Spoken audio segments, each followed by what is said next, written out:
शरफ उद्दीन अली अहमद साहब की जानिब से यहाँ खिदिरपुर में वाक़ा उनकी रिहाइश गाह पर एक शानदार दुआया मजलिस का एहतमाम किया गया, जिसमें उमायदीन शहर ने काफ़ी तादाद में हिस्सा लिया।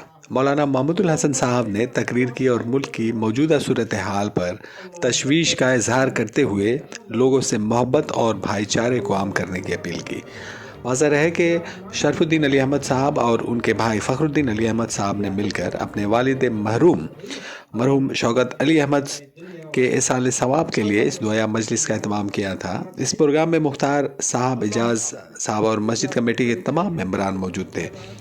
वाज़ह रहे कि हर साल इस तरह के प्रोग्राम का यहाँ एहतमाम किया जाता है। इस प्रोग्राम की खसूसियत ये थी कि इसमें कोलकाता म्यूनसिपल कॉरपोरेशन के मेयर और रियासती वज़ीर फ़िरहाद हकीम साहब ने भी हिस्सा लिया।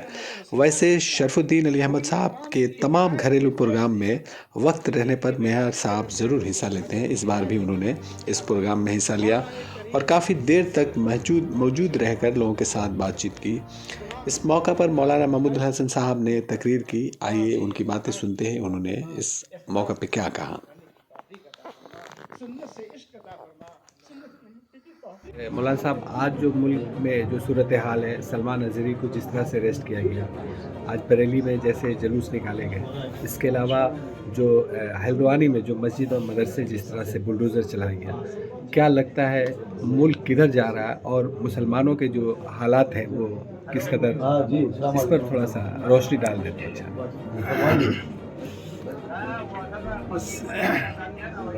ये सब मुसलमानों पर जुल्म हो रहा है, इस तरह जो हालात हैं मुसलमानों पर, और हम सबको ये पैगाम दे रहे हैं कि मोहब्बत को फैलाएं, नफ़रत को दूर करें, और जिस मकसद के लिए अल्लाह ने पैदा किया है, जो पूरे कायनात के संसार के पालनहार हैं, उनसे हमारा ताल्लुक़ हो, उन जिस मकसद के लिए भेजा है उसको हम समझें। और ये इस उम्मत का ये वजीफ़ा है और ये काम है कि ख़ुद नेक बने, दूसरों को नेक बनाएं, ख़ुद गुनाहों से बचें, दूसरों को गुनाहों से बचाएं, और अपनी ज़ात से किसी को तकलीफ़ न पहुँचाएं।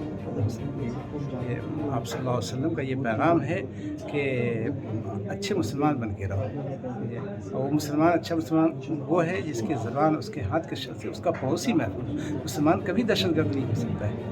आप सब इस पैगाम है कि बेहतर इंसान तुम में से वो है जो खैर को फैलाए, जो दूसरों के लिए फ़ायदा मंद हो, दूसरों की भलाई सोचे, दूसरों की इज़्ज़त की हिफाजत करे। ये हमारा पैगाम है। इंशाअल्लाह इस पैगाम पर अमल होगा, मोहब्बत फैलेगी, नफ़रत दूर होगी, और जाना सबको है, और वहाँ जो चीज़ें काम आएंगी उसकी फ़िक्र की ज़रूरत है।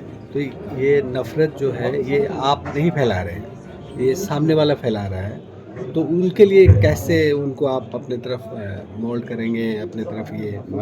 हाँ, तो हम जो इस्लाम की तालीम है अपने मुसलमान भाइयों से कहेंगे, जो इस्लाम की तालीम है उस पर अमल कीजिए, मोहब्बत को फैलाइए, उनको अपने करीब कीजिए, अपने में शादी ब्याह में भी उनको मदऊ कीजिए, अपने कॉन्फ्रेंस में और जलसे में उनको बुलाइए कि इस्लाम के अंदर ये सब खूबियाँ हैं, हम लोग उनसे कोताही हो रही है, गफलत हो रही हैं, और उस पर अमल करें तो बाहर आ जाएगी, मुल्क में अमन व अमान आ जाएगा। तो सियासी तौर से कुछ पार्टियां जो है कोशिश कर रही हैं कि लोगों में नफ़रत रहे, ताकि उनकी जो सियासत की दुकान है वो चलता रहे। जी, ये गलत सोच है उनकी। सोच तो अच्छी होनी चाहिए। तो बस ये है कि जब हम समझेंगे कि हम इंसान जो है फ़ायदेमंद बन के रहेंगे तो उनकी सोच अच्छी होगी, और ये फ़िक्र उनकी नहीं होगी। जो लोग दुनिया ही को समझते हैं कि बस यही है हमारे लिए, तो उन्हीं की सोच जो है ये गलत होती है। जाना है हमको, वहाँ जवाब देना है, हम किसी पर जुल्म नहीं करें, हम मोहब्बत को फैलाएं, मोहब्बत से रहें, और जिस मालिक ने पैदा किया है उसके पैगाम पर अमल करें।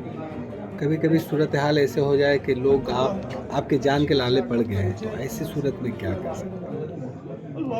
बस ये है कि जैसा कि आज मौलाना तौकीर रज़ा ने कहा है कि कोई अगर हमको मारना है तो हम मार थोड़ी खाएंगे, हम भी मारेंगे। तो ये एक तरह की बात चल रही है और ये माहौल बनता जा रहा है। जैसे आपका पैगाम है, मोहब्बत का पैगाम है कि लोगों में भाईचारा, मोहब्बत, दोस्ती, ये सब, अमन, सब तो एक तरफा है, आप कर रहे हैं लेकिन अगला नहीं कर रहा है। ऐसे हालत बुराई में को, हमारी शरीयत इसकी तालीम नहीं देती है कि बुराई को बुराई से तुम तो उसको दूर करो, उसके साथ तो अखलाक अच्छे मामलात करो, उनको दोस्त बनाने की कोशिश करो। یہ ہمارا پیغام ہے. اور ایک بار اپیل کر دیجیے لوگوں سے کہ کس طرح سے رہنا چاہیے. ہم یہی اپیل کریں گے کہ جس مالک نے پیدا کیا ہے، ہم کو دنیا بھیجا ہے، ان کے پیغام کو سمجھیں. ہم ایک مالک نے پیدا کیا ہے، ان کی ہم عبادت کریں، اور جو پیغمبر ہمارے آخری ہیں ان کے اس طریقے پر ہم چلیں، اپنی زندگی کو لائیں، تو انشاءاللہ کسی کو شکوہ شکایت کی ضرورت نہیں ہوگی. ملک میں امن و امان آ جائے گا، اور اس میں نا خوشگوار زندگی ملے گی، چین سکون کی زندگی ملے گی. یہ میرا پیغام ہے. چھوڑیں ہم لوگ